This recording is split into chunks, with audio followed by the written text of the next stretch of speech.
ராஜபாய் 4 மணிக்கே இப்படி இருட்டிடுச்சு, மழை வேற வர மாதிரி இருக்குது. சூடாக ஏதாவது சாப்பிட்டா நல்லா இருக்கும்லன்னு ஹரி கேட்க, சரி டிஃப்ரெண்ட்டாக ஒரு ஸ்நாக்கை போட்டுருவோம் வா அப்படின்ட்டு நம்ம கருங்கோழிகள் போட்ட முட்டையை கலெக்ட் பண்ணிவிட்டு 4 முட்டையை அவிய போட்டாச்சு. அவிச்ச முட்டையை அப்படியே பவுலில் எடுத்து போட்டு ஒரு துருவலை எடுத்து முட்டையை மஞ்சள் கருவோட கம்ப்ளீட்டாக துருவி எடுத்துட்டு துருவன முட்டையோட ஒரு கப் பொடியாக கட் பண்ண பெரிய வெங்காயம், கொஞ்சமாக மிளகுத்தூள், கொஞ்சம் மிளகாத்தூள், தேவையான அளவு அரிசி மாவு, பொடியாக கட் பண்ண பச்சை மிளகா, கொஞ்சமாக உப்பை சேர்த்து முட்டையை அப்படியே பட்டும் போடாமல்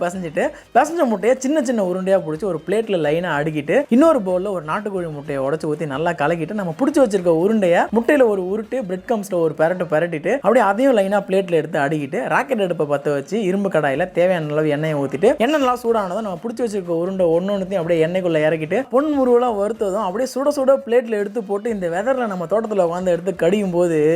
டேஸ்ட்டு சும்மா ஜம்முன்னு இருக்கும். மேலும் மாடி தோட்ட பொருட்கள் குறைவான விலையில் வாங்க RKPattai.com வெப்சைட்டில் போய் ஆர்டர் பண்ணுங்கள்.